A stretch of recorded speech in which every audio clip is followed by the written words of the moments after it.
Stone Mecca, it's Okay. so good to talk to you, brother. Welcome, man. Thank you so much for your time. Man, I appreciate you reaching out, Taylor. Yeah, yeah, cool. All right, let's start at the beginning, man. What were or who were your earliest influences on guitar? On guitar, um, actually, Steve Vai actually Whoa. caught my eye. But before Steve Vai, I guess there was people like I went in the studio one time and some of the old cats that recorded with Rolls Royce.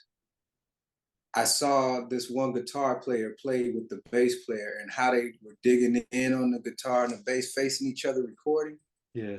I was just like moved by it, that. And then um, Prince, uh, Yes. seeing him use his guitar. Yes. And then later on, Steve Vai, when they did when David Lee Roth did that album with Steve Vai, Eat 'Em and Smile. Um, just the way he was maneuvering it and playing was just like they get all the women. They get, you know what I mean? Yeah, totally, So I man. love the Yeah, sound yeah. and everything and the way Right. you can make it scream and everything, but those Mm. dudes, I saw what was going on. It's so interesting to say here's Steve Vai because you're like to me, you're like a more of a funky like Prince. I definitely hear in your playing. Maybe like that Rose Royce, like R&B, soulful kind of vibe. But Steve, I mean, I know you get pretty heavy as well. Like on Alien Man, you get real heavy. So I hear that. Okay, outside of guitar, who else was there that you that really inspired you? um, I grew up in a household where we just had a bunch of soul music and all of that, like probably most black households back in those days. Hmm. So I was inspired by, the regulars, Stevie Wonder, George Hmm. Benson, and Marvin Gaye, all of those people. And then actually, when I found a Sly Stone album, I used to just take Yeah. the albums and sit in the living room, and I was little too, and just put them on the thing and just be in front of the speaker Yeah. because I can hear deeper in the music than I thought everybody did. But when I figured out later, that was just something I did. Mm. Um, I heard a Sly Stone album called "There's a Riot Going On," Beautiful album. and that was like if I could do funk, it would be Mm. like that. Yeah. Because I heard Parliament, I heard James Brown and all of that, Mm. and I love all of them. Mm. They all influenced me in different ways, but that was just so dirty and gutter and like had a lot of soul in it, Right. not just funk. It was Right. so that really did something. And then after that, I studied more than that and got the Fresh album. And the Fresh album was Oh like, wow, man. Yes, yes, yes. yeah. If you want me to stay. Oh man, all of those songs, man. Yeah, yeah. I remember I had a version of the Fresh album that I found that was only released, 100 of them or something like that was released in Tokyo only. And it was a Oh, whole nother mix of the album. mm. And I found it at Tower Records on Sunset. And it's totally different than the regular Fresh album that everybody else had. Bro, do you still have it? Yeah, because it's amazing. They took out all the stuff that didn't need to be there. They brought the drums and the bass up, and it was mixed different. And I Mm. remember letting Ice Cube and a couple other people hear that, and they Oh, I gotta have it. I gotta have shit. it. And Yeah, they wanted to copy it because it was yeah. totally different, man. You Mm, know. mm. What Yeah. was your the first guitar that you bought or had? First guitar I had, I was like 16 or something, and I saved up my money and actually went to Sears and just bought a guitar. It was a white guitar. I don't even know if it had a name. I just wanted a guitar so bad, electric guitar. So I got Yeah, that in a little amp and I just sat in my room and just played that thing, man. And it yeah. probably felt terrible, probably wasn't that good, but I didn't know. I was starting out. Right. And You then I put can say that my when I actually started playing and got an actual guitar, it became a Fender. I got my first one was a Fender Telecaster, actually. nice. Yeah. Yeah. How did you hook up with RZA and become the musical director for Wu Tang? Wu Tang. Me and RZA, yeah, we met in like 2004, actually. He came to my show. First time I met, he came to my show when I was doing. I had a band, and it was a lot of the First Contact music Yeah, that you know of. yeah, yeah. We were performing that live, and the show was real cool. And, so he was really impressed, and he was like, man, after I talked to him after, he's like, man, I'm gonna have my label up next year, and I wanna sign you guys, and all Wow. this. So, we got excited about that. Me and him started hanging out, and that never really happened. Mm. Because we started working on stuff, and he gets focused on what he's doing. The label really never came up to be like that and all this. Then we just started doing a bunch of stuff. And when he saw the things that I could do, not just play the guitar, but like even musically, sonically, Mm. different instruments I played, and just the way I do things, he started incorporating, wanted that to be incorporated into what he had going on. So we worked tightly together for years on things. And then as far as music director goes, he is kind of hard for him sometimes to give them titles because he's used to being the main music dude, Right, right. So The that took Abbots. a while to become, and it was like after I paid a lot of dues, in other words. Because we had went on tour. I was playing that role for some years before it actually became my title. Because I heard something like Wu Tang was banned from touring Live Nation or something like that for a certain amount of years or something. So that's why you hadn't seen them as a whole group touring everywhere until recently. But before that, in 2007, his booking agent, Matt, he wanted to put some shows out, but they couldn't do Wu Tang, and we had just finished the Bobby Digital stuff and all. Yes. Yeah. So he was like, RZA was like, I want to take. Sometimes I call him Bobby if I say that. I'm sorry. He said, I want to take a band and let's do this the band way with the tour and all this. So the agent was like, okay, let's work that out or whatever. So that first tour was a RZA Stone Mecca tour. Sick. And we actually had buses, and I would open up the show for 45 minutes before he come out, and then he comes out and we play his whole thing behind him. And when they saw the power of that and all the venues and the promoters and stuff, it was all they were getting was big reviews. Like it was the greatest thing, it was like, I didn't expect this, and this and this. So RZA really felt the power of the band and the DJ and everything, making it where he has more control over, the show. Right. He can break it down, feel the moment and this and that. So he was really hyped about it. So we stayed doing that with him only for some time, right. Even after that tour, just different spot things. And he always wanted Wu-Tang to do it as well, but some of the members were like, we don't need no band, man. This is, this is hip hop, street music, and all of this. And I get that too, but the thing is they had never felt a band. You got to do it a certain way when it comes to hip hop. Right. So you have to add to it.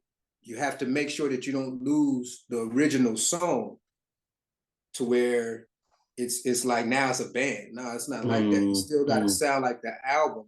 Right. But then the band adds this power to it. Right. So finally, last year, they were about to do this world tour, and he got them interested, and he brought the band. And once they felt the band and saw that happen, it became a thing where we were there then. We were there. They always want the band now to be there because they all have control now. They can manipulate, make it sound bigger than.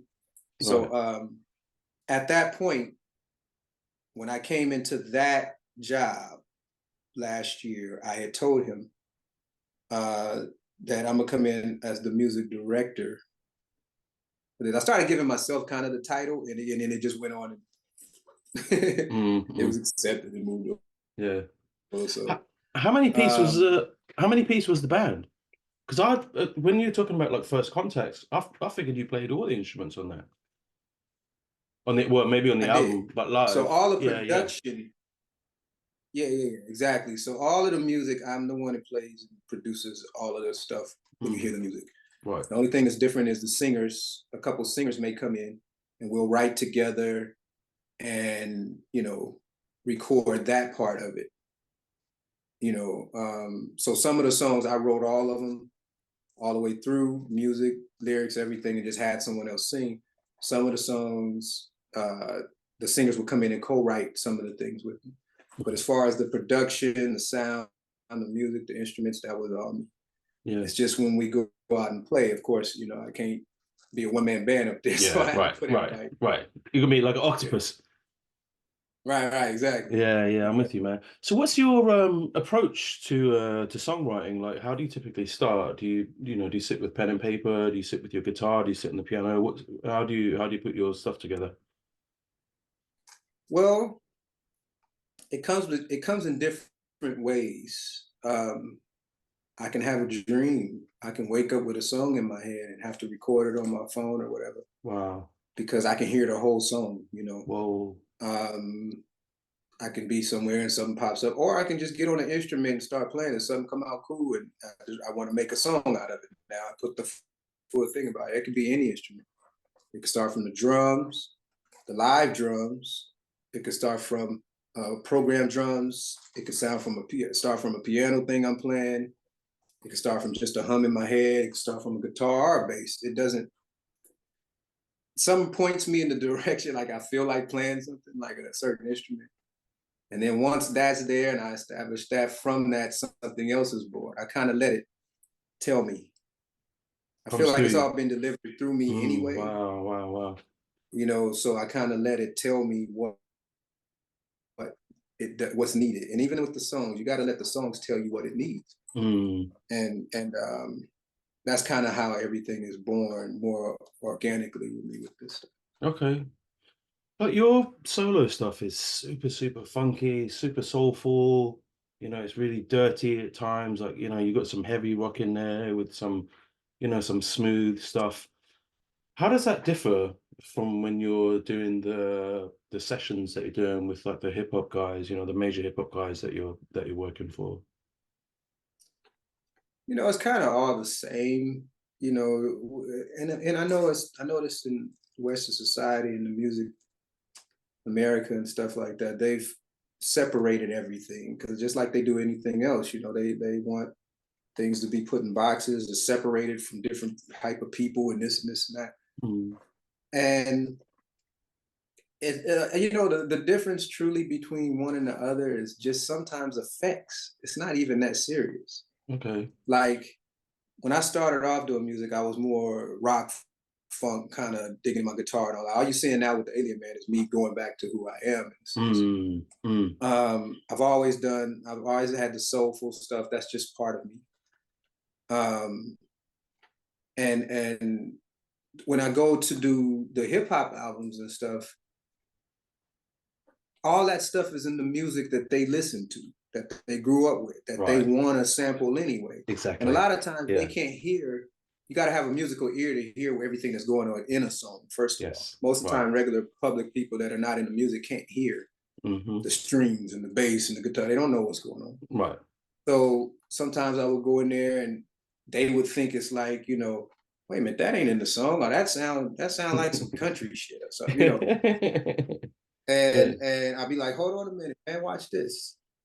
You know what I mean? Right. I put that part, put the other part, and they'll see it come together. And now it's that song that they was digging. Like, all that was in there. Right. When you break it down. And the difference between, and the difference between it being a rock song, a funk song, a blues song, a lot of times it's just putting some distortion on it or changing the sound. It's not that big a difference. Right. And so we separate things in that way, and it's a hindrance to the art actually, but this is where it is, That's what you're for, man. That's why they bring you in. Speaking about like the hip hop sessions, so with like so much sampling going on, where do you find the gaps in the music to to lay your own sound down outside of the sample. Because sometimes samples are so busy, like you said, they combine everything all at once. How do you find the gaps in between the samples to make it your own? Um, well, you got to understand the song first, and if you listen to the samples, you'll know what they're doing in the sample. So you kind of get an idea of what they're putting together, and you can't get caught up in each individual thing, like each sample and each whatever.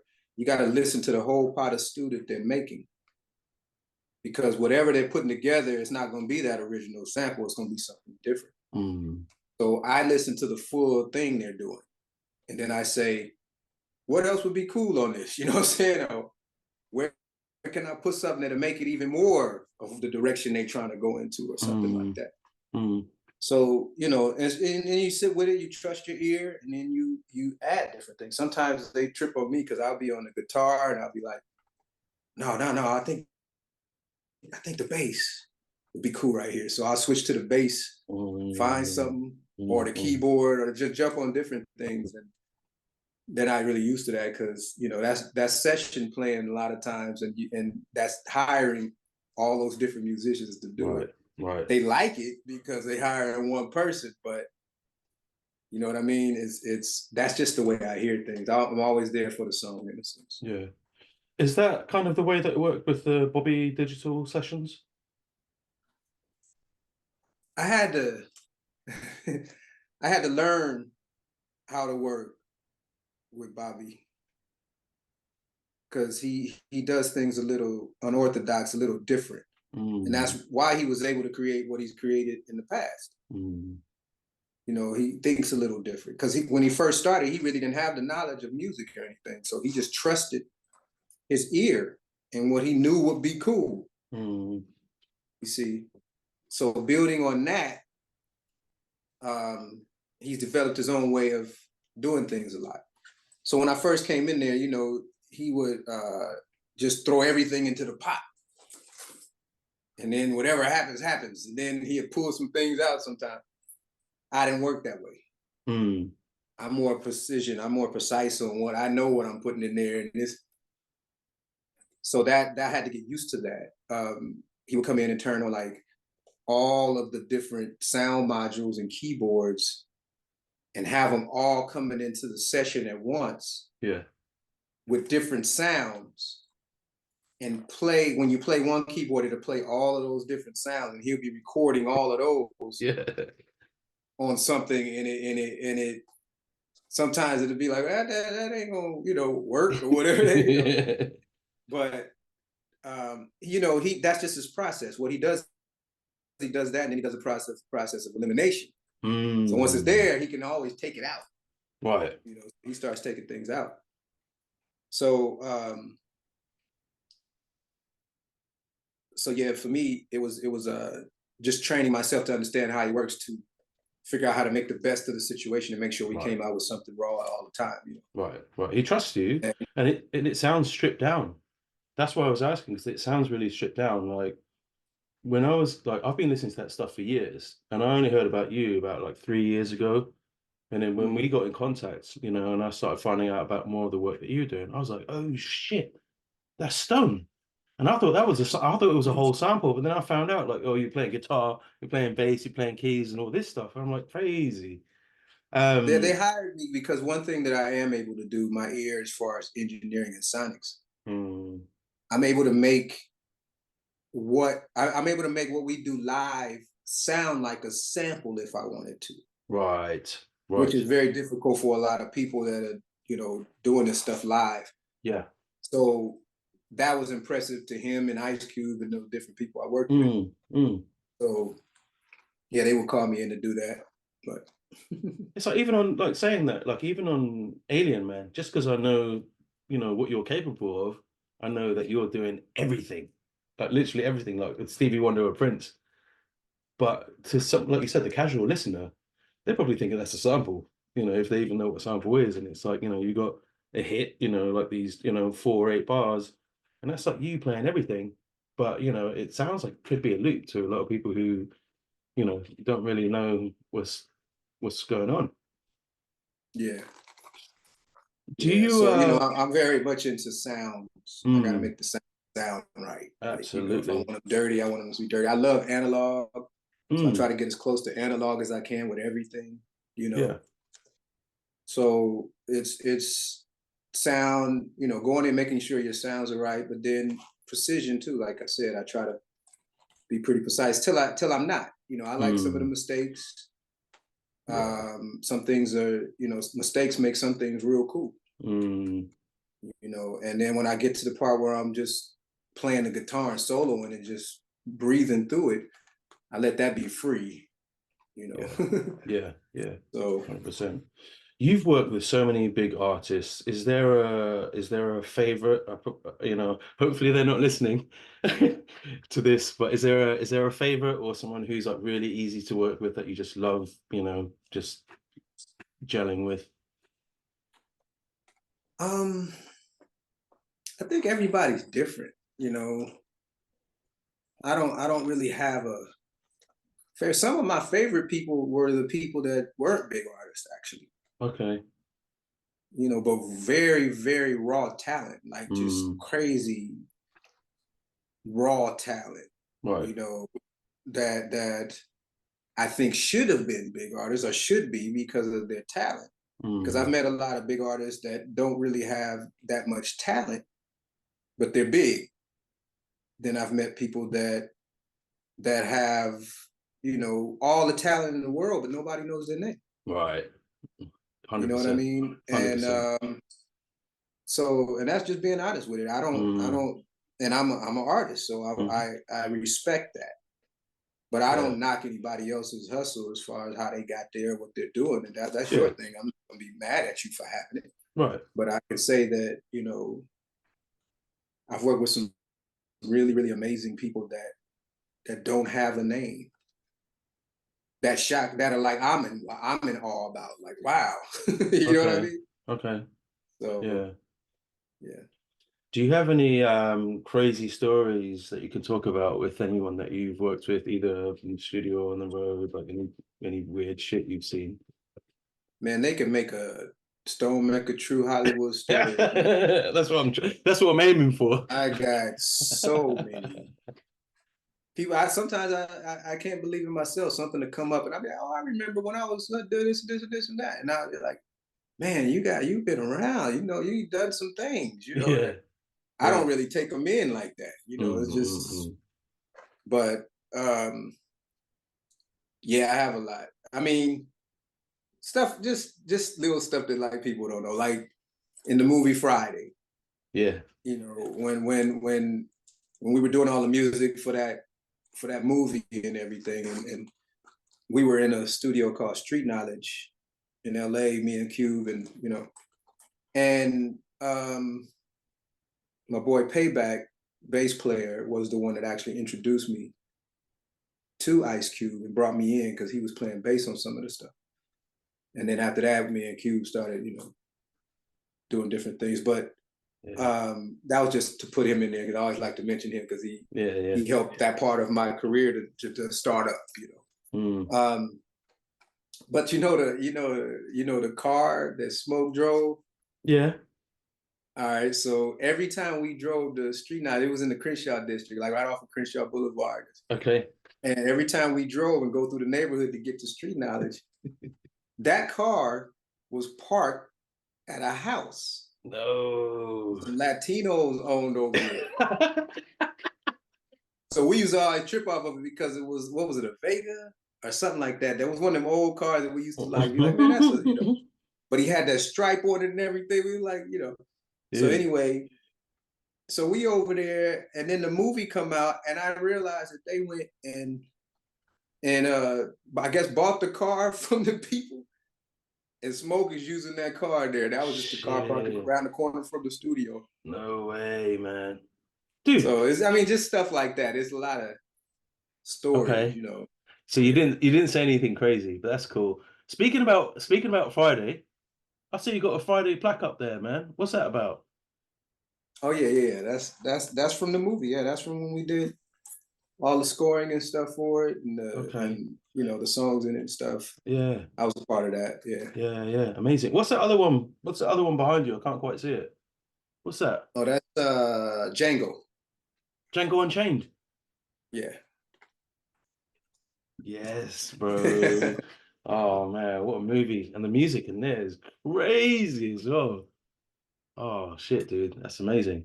All right. Yeah, So you've worked. that was a trippy one right there because we had to. RZA was late in getting it to Quentin, and Quentin had something in the movie already, and we had to do it that weekend. So it was like a rush thing. I had to end up doing more than just the music and Mm, everything for it. mm. I had to actually mix it and master it because the other stuff had already been Oh done. shit. The other stuff had already been done Damn, dude, because I we were didn't know so you. Damn, I late. didn't. Whoa, okay. Shit. Yeah. Wow, no wonder you got the plaque, brother. All right. Yeah. So you've worked with so many big artists, man. Who haven't you worked with that you would love to work with? Um. I think I know who you're gonna say. There's a couple of them you mentioned, someone at the start who I know you get compared to a lot. Um. He's not with us anymore. He's not with us Oh yeah, I anymore. mean, yeah, I met Prince a couple times, and he's a really Oh cool dude, man. He God, was man, like love meeting a Prince. homeboy, man. Yeah. He was like meeting the homeboy. He's really, really Oh, down to earth, cool. oh And I wow. got to thank him for all the years of wonderfulness he gave us and all of this shit. Wow. Love Prince, And man. I don't know, man. I mean, I think I would be intimidated to work with Prince, Anyone would even be, though I can do brother. what I do. It's Anyone would be. I know his his his brilliance, Yeah. and I know we could have made some cool shit together, but he doesn't need me. Like Prince is so raw. It's like Yeah, you but know, yeah, but saying that um, he didn't need the revolution, he didn't need Third Eye Girl, he didn't you need know. none of these people, Yeah, man. but You know, he brought them on though. And no, I know. I've heard a few people compare you to Prince. And I hate to say this, people don't like it, especially the guys who've made it like yourself, like Raphael I used to Sadiq. not. Who? Raphael Sadiq. Me? Come on, man. You I've never heard never that? heard that one. I've heard that. Dude, I'm gonna tell you I've something. never heard that one. I was listening to And you I'm earlier. not taking nothing from Raphael, but if anything, if anybody I would be like, yeah, that's a compliment, it would be the person that was behind a lot of their music that people don't know about is Go Jubu. on. Okay. Jubu, the guitar player. Mm, Look him up. okay. Okay. You might want to interview him because he Shit. all Okay. those songs. Oh, So yeah, if anybody, it would be more like him. yeah. But Okay. How about like some rock? Because I know you're a soulful guy, you're a funk guy, you're you R know and who I B, would you're a like hip as far hop, as that but you're goes? a rock dude. I know you, Yeah, brother. yeah, You're a rock guy. yeah, Go yeah, on, give me exactly. some rock guys. Give me some rock guys. ZZ Top would be fun. I'm gonna Yes, tell you this: ZZ yes, Top would be very fun. Them yeah. dudes were so cool, and and then of course I used to get compared to Lenny Kravitz on stage because he had cut his dreads off and he had a fro, and I had a fro, but I had my fro before he did. But they don't know that yet. So they saw me with a little fro playing the guitar and rocking out. And of course, they're gonna compare you to whoever they think, Right, you know. right. But I've always had a lot of respect for Lenny, and I think me and him would make some real funky stuff together just because he's a cool dude like that. I think he's cool as fuck, man. I think no disrespect to him, I've never met him, but he's more pop rock to me, man. Like, He is, yeah, but I think yeah. he can get in there. I know he can get in there and dig in. I think us together, we would make some really, grimy stuff. That's all. Lenny, if you're listening, You know. brother, get him on it. Mm-hmm. All right, man. Say it again. I said, Oh, if no, you no, listen. I was talking to Lenny Kravitz, man. Yeah. Yo, Lenny, if you're there, man, Oh yeah, call yeah, my yeah. boy Stone. Yeah, so who else would you like to work with? Um, who else? I can't recall right now. I mean, I'm That's a sure tough. there's some That's a people out really there tough that'd be question. cool. That's a really tough question. I'm used to doing everything by myself, so it's kind of like, but I do respect a lot of people's stuff out there, Mm. But Well, you've worked with some cool people already, man. You've worked with loads of cool people, and yeah, you're doing your, uh, I think it was Prince that said, when I wanna hear new music, I'll create it. So, right. I kind of get that and I respect that. So walk me through your rig. What instruments, effects, amps, strings, picks are you using? Um, I have I used to use a Fender Twin Reverb a lot amp Yeah. with, and then I had a David Eaton cabinet and head for bass. Um, and then I had a couple different. I had a pedal board with the different, Boss and all those type pedals, DODs, the old stuff, the Crybaby 535, and some other thing. Pigtronics, one of the guys that created Pigtronics, is a effects company. He was Yeah. my buddy, and he gave me a couple cool effects. They were real warm, and I liked the warm feeling of all of that. And then I actually got a Line 6 Pro Pod, something like that, and I went in and like really, really, I like to make my sounds how I want them, and I was Okay. able to make them really, really cool Yeah. because I didn't really like digital stuff before. But Okay. when I realized I can go in and tweak them to sound very analog, Yeah. I started using that. And then I went and bought a Line 6, what is that called? Spider V240. Well, actually, they sent it to me because Yeah. they endorsed me. Yeah. And then I got the pedal to go along with it, and I was able to go in there and dial in stuff to make it sound really good out loud. Mm. So I started using that more so. And You then you kind of tease a little bit, man. You brush through the pedal board. Come on. What have you got a new pedal board, brother? Let's hear it. well, this one actually is connected to the amp. That's what I was Okay. saying. Right. This amp So has the it's multi effects in it. effects. Okay. Oh shit. Okay. Right. So you use the pedal board just to switch the sounds in the amp. But my Okay. sounds are my sounds. Like I dial these sounds in, Right. you know. So you got like banks. One channel I might have, yeah. So I have a Yeah. clean one that I can throw some kind of modulation on if I wanted to. And then all of it has the wah-wah pedal. So, Mm. and then the next sound I might have an envelope sound. The next sound I have a gritty distortion, like a bluesy type distortion. And then the next sound I have that welling distortion where I'm soloing and stuff. Mm. So, and then I have other banks with different things, So yeah, I just dial in my stuff, man. I told you I'm Fine. sonic, like Yeah. that. Yeah. I Yeah. got to make I'm with sure I you. tweak it You because when mentioned. out the box they sound too digital. Yeah, I'm with you. So you mentioned the envelope, and I'm glad you did because I was wondering what effects you use on the guitar solo for Eloise. It kind of Oh sounded yeah, it yeah, kind of sounded like an envelope filter. It sounded like it had some auto it wah, did. phase, or maybe a Yeah, combination. Yeah, envelope. Was it an yeah, envelope yeah. filter? Definitely had envelope. I think it had delay and some reverb, of course. I think that my envelope, though, I dialed in to have a few different things in it, but yeah. So that was the main stuff in there, and then I had Alex sing with the solo. Yeah, yeah. Now, is that Yeah, all coming from? Did you say sorry? Did you say the line 6? Is that coming from? yeah. That one came from the Line 6 for sure. Okay. Yeah, Yeah, yeah.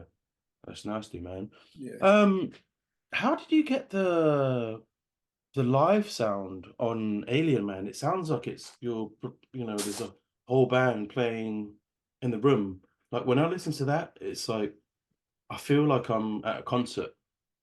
How did you achieve that sound? Um. Well, you got to just know. For me, it was like the drums had to sound like that first. On that song, I think actually on that song, I made up the guitar part, and recorded it with my phone. Oh shit. Dun, dun, dun, dun, dun, dun, dun, dun, you know. And then I made the drums before I laid anything. Right. Because I wanted the drum to sound big and like you said, more like alive. Yeah. So I had an electronic drum kit hooked up that I would play, but with my sounds on each kit, like samples. Yeah, yeah. And once I did that, I might have added a little bit of reverb to make it even sound more like it was live, like a bigger hall sound kind of.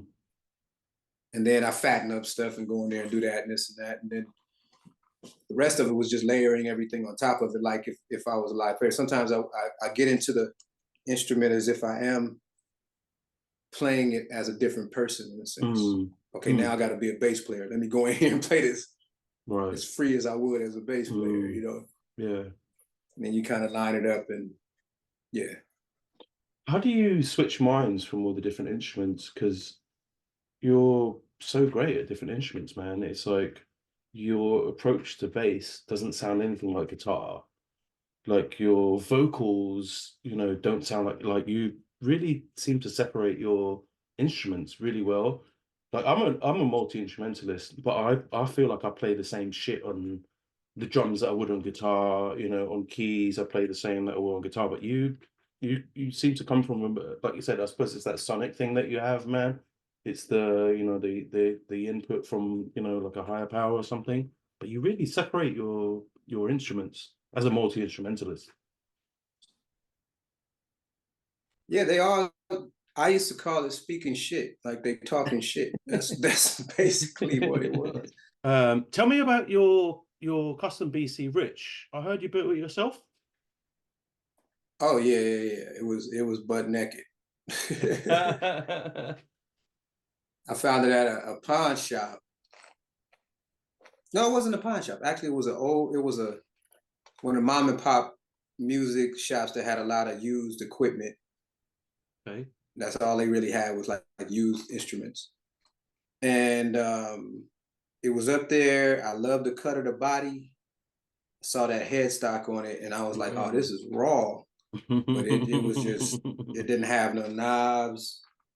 The nut was gone. It was a bunch of stuff. So, oh, here it is right here. Yeah, let's have a look, man. Because that's souped up. That's souped up nice. Oh shit. Yeah, baby. Yeah, that looks fucking tight, man. So I actually went in and built everything. I cut this nut out of metal. No way. I made that. The headstock already had the cool shape on it, so I just had to do some stuff. I put new tuning keys. I put all new pickups and everything, and then I put a Stetch bar. A lot of people don't know about this tremolo. It's really cool. Okay. This one doesn't. So he sponsored me on this. He hooked me up on it. He endorsed me, and that's the one I use, man. It works very well. And then I just put custom knobs. I redid all of the inside, and this is the cool part right here. So I redid all of this and put new everything in there. And you remember at your grandmother's house when they had the plastic runners on the floor so you wouldn't mess up the carpet? So this is a piece of that covering my electronics. No way. Is that active? Yeah. No, not. Who's you got some signatures on there? No, Who's I was that? gonna tell you that. So that's the cool part. I got some RZA, of my heroes to sign it. See RZA right there. So Nas right here. No way. That's Nas. That's Oh RZA. shit. That's the DOC. Whoa. And this is what is this? That's Master Killer. I got to cover this stuff up. I got to get some, yeah. But anyway, one of my favorite rapper of all times is Rakim. Yes. And yes. I got him to sign it. And wait, let me see Rakim. Like, let me see. Rakim wrote. Shit. Oh, he wrote Rakim Allah, right? Rakim Allah, yes. Stone Mecca. He wrote Stone Mecca, keep rocking. Oh, dope. Oh, fuck. Rakim's the best. Wait, before you put that away, brother, Mhm. I wanna talk about it a little bit more. Let me see those pickups, please. Oh, they're hidden. Those are stickers on them. Yeah, so what those? Humbuckers? Yeah, they're double, yeah, double singles to make a humbucker. Yes. Okay. Um, and the thing is I had this sticker, and I really actually I didn't even know what the sticker was. I just like the New York XL. That's what I thought Yeah, it's. That's what it's about. yeah, yeah. So I put it on here to cover this shit up and just to have it in my own thing. And then the Yeah. funny thing is, I was trying different strings because I would break them sometimes, and I tried the Dario, Okay. the NX, NYXLs, Mm, and they were the best strings I ever played. So then the Dario sponsored me. nice. So I got a bunch of their strings now. Yeah. Wait, So so is that was that, like, man, you're putting that shit away too quick. Wait, I'm is that sorry. so how many frets you got? Is that 2022? This is 24, I think. Oh shit, nice. And 10, 11, 12, 13, 14, 15, 16, 17. Yep. 23, 24. 24. Yeah. That's yeah, you get some leverage on that, man. And let me see the knobs. What kind of control and oh, okay. So what's that? So that's a pickup selector. You got what is that, two tone Yeah. and one Pickup volume? selector, volume, and treble for both, tone knobs for both Yeah. pickups. Tell me about that bridge again. Stetch bar. Okay. Yeah. It's a Stetch bar and it's a floating, but it's different than like the road. It's when Yeah. you break a string on here, it really don't go out of tune. Yeah. And it floats differently. So when you use it, see that? It goes back and forth like that. Now the Oh, whole thing down here is moving. This I've never whole s- part is moving. I've never seen a whammy bar in the middle of the bridge like that. That's dope, bro. It's ridiculous, dude. Yeah. It That's makes really sick, good man. sounds and It's gorgeous, it man. floats real good. Do you take that into the studio for your hip hop sessions? I have, but before when I was doing the icecube stuff, I didn't have this guitar, so I did a lot of the telly stuff on there, Mm. and then other guitars I would find along the way, depending on the tone. But yeah, I've used that one. Uh, and sometimes I go to places and they'll have guitars there. And I'll just grab one that I like the feel of it, and we'll make the Okay. tone pop. Yeah. Yeah. Yeah. Do So you, if you're okay, so if you're not using the BC Rich or like a a studio model, do you have like a favorite guitar outside of your custom model? What what do you uh, really like to play? You mentioned the telly before. yeah, that was when I started. I moved on from there. Basses, I love the Ibanez basses actually. Okay. Um, Four string? I have a couple. They used to endorse me too, and I had a 5 string, 4 string, 2 5 strings, and a 4 string ATK, which I don't even think they make anymore. But they were trying to Mm. do something when the Sterling and the Stingray got big again, kind Yeah, of during yeah, those days. yeah. Um, they wanted to compete in a sense, and they made this ATK, and it was way raw to me. Like I played Mm, both, mm. and so I used that one a lot in the studio Okay. um, for a lot of the recordings you heard and stuff. Mm. And the engineers loved it because you really didn't have to do much to it. I could just dial it in, and it sounded nice. Yeah. Um, and if you pluck like I do and stuff like that, besides finger stuff, Mm, that one has a real good neck and good feel to it. mm. Um, and then my other guitar, my backup guitar is a non-name brand that I just love the feel of, and I did a few things to it. It's this one right here, and it looks like a Strat, but it's Huge. Yeah, it does. Yeah. the J Turson. Like I said, it's not a name Yeah, brand. I yeah, found it in the mom and pop store, yeah. and I love the feel of it.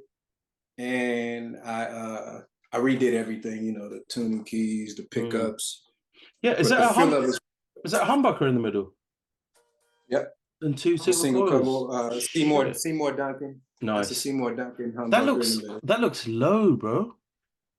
That looks like low. Like Yeah. how do you keep your action on I was that? adjusting the sound for the sound that I liked to mix with the other ones properly.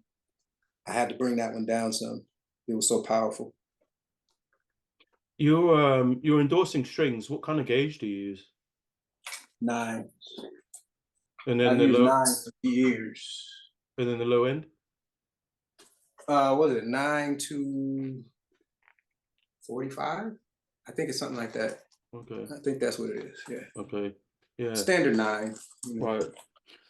When you're not working on music, how do you occupy your time? It's as simple as something that somebody would say that works a regular job. I know like you, man. I know you. Behave, well, man. This is going live, no, man. no, Behave. I'm not gonna go there. I'm not gonna go there. But like a man that works a regular job, you know, I've always been that guy. I like I like outside. I like building stuff and doing stuff that we do. You know, as far as I grew up like that, so I go fishing a lot. Actually, Oh, cool, man. Nice. I go fishing a lot. Me and my homeboy out here at DQ, he just wrote a book that's really cool on Amazon. Yeah. A fishing book. Okay. A guide to Texas ponds, and it's really, really good. Like I was amazed by it. And he's a rapper. He's one of the rawest rappers I ever heard out here. And his shows are ridiculous. Yeah, yeah. But he's my boy, and we go fishing together. Cool. And I take my son out, you know, and when I get a break, I try to find some little lake to throw it in a little, you know. What do you And then I do the regular stuff, you know. I like you know, doing the regular stuff, going to the movies and all that kind of stuff too. But just depends. I know I Wu Tang. used to be a daredevil, so I was a lot more adventurous. I was doing all kinds of stuff. You're still a daredevil, man. You're still a daredevil. I am. Brother. I still ride my motorcycle, do different things like that. But I know the difference now. I was like, right. I don't even know how I'm still here. Some of the stuff I've done, you know. when you go fishing, what are you catching? In Texas, there's a lot of I had to learn how to fish out here too, because it's different than California. But there's lakes and there's a lot of bass. So out here, people either going crappie fishing, bass fishing, or catfish. Okay. So my preference is bass. I like the whole sport of it, you know. So that's what I do a lot of. Catch and release or catch and cook? I've done both. Yeah, we've cooked a lot of it up, and it's the best fish. I'll tell you, the freshest fish, the most spiritual feeling eating, as you could say, is if you catch something fresh. Yeah. And you cook it while it's fresh, and you cook it right away. It does something different to you. I don't even know, but that fish. But yeah, I used to do that a lot more. I had my son learning that, you know, making sure he knew how to catch a meal, you know, if ever needed. So I know the Wu Tang guys are into chess. I'm a big fucking chess nerd myself, man. Do you ever play chess with those guys? You know, I never grew up playing chess, and I learned it. I tried a few times, but it's something that I'm just not into in that way. Yeah, yeah. You know, I know that they get out, you know, a lot of them sit down and play with each other and this and that. But for some reason I don't know why I can't get into it like that. You know, it is what it is. I'm into other things, you know. Yeah. With me, man, I love chess. I've been studying for years, but I don't have the patience for it. So I'm making all these blunders, man. Because I can't think quick enough. It's like I want to improv, you know what I mean? It's like, you know, jazz or some shit. You know, I just wanna That might be my thing, you know. It might be just that I can't sit there just you know, thinking. Thinking too long. Is there anything that you're working on right now that you can talk about? Yeah, actually, I have an idea. I'm not going to put it out there, but I'm going to utilize the people I'm around and working with right now to make some really cool stuff. Mm, Some of them been hitting me about doing things because they've looked at my work and they really respect it. Some of the Wu members and stuff. mm, So I'm putting this plan together right now with that, but I'm still doing my own solo stuff too. mm. I had to take a break on it for some personal things that were going on, and like the touring stuff came up with Wu and all of that. But Yeah. I have maybe 4 or 5 albums already done on my own stuff, so Okay. it's just I haven't put it out yet. Right. So Oh, I'm please, still. please, man. I'm waiting for follow up to Alien Man, dude. Oh yeah, yeah, yeah. I'm going. I I'm can't going to put. I can't stop listening to Alien Man, dude. Like I'm waiting for that. I'm wait. I know you've teased it. I've heard that you've teased it a couple of times. I know you're working on Yeah, something, man. Maybe we can't say it yeah, here, but I can't wait to hear what you're doing, brother. yeah. So all of that's coming. If you guys want to come out to, the next Vegas residency, Wu Tang has a residency in Vegas at the Virgin Hotel, and it's the first hip hop residency in Vegas. Whoa. And we done 2 months. We're supposed to do more, and I think it's really a clash of schedules between the members being able to, because it's only 2 days out of the month. Right. Um, so the only one we have scheduled right now is September. There might be some more to come, but we do have one scheduled in September. It's a raw show. So if people around can make it to there, because we got actors, we got dancers, we got samurai, all that's incorporated in the show. It's really a nice show. People are always surprised when they come see it. The band is big, Mm, you know. So if that'll be a good thing for people to come check out. Make sure cool. you holler at me if you do. Yeah. And then, like I said, just stay tuned for some more stuff coming from me. Follow me. Social media and all that stuff is really just under Stone Mecca. Anything you look up. We got a And we got a link to your socials in here, so people who are listening, please check out Stone Mecca. Fucking amazing musician, multi-instrumentalist, covers every fucking genre you can think of. Check him out. Go and check out the Woo, brother. It's been so good talking to you. Thank you so much for your time, man. appreciate you, man. Thank you. Really appreciate it, man.